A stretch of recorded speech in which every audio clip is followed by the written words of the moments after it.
Hi mga palangga, look at that. What a beautiful sunset. Okay, at syempre what a beautiful alindog. At gusto ko sana lumabas na kayo sa inyong mga tahanan at manindigan. Tapusin nyo na ang lahat ng kadyutahan ng Addictus Bangag Marcos administration.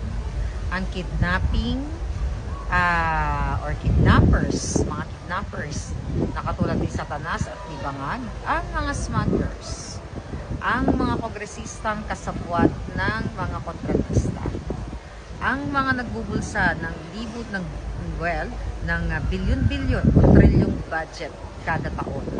Habang kayo ay kawawa, lubog sa kahirapan, lubog sa baha, lubog sa utang, lubog sa kalungkutan dahil mahirap ang buhay nyo, samantalang ang Bangag administration ay pa-concert na lang at nilulustay nga inyong pera, bumili ng bahay sa iba't ibang bansa. Kaya kung ako sa inyo, lumabas na kayo ng bahay. Diretso na kayo sa Malacanang. Diyan kayo magprotesta. Hindi sa kung saan-saan pa man. But, you know, it's good thing kung mapupuno nyo ang buong kamay nilaan. Or, ang lahat. Punuin nyo buong Pilipinas.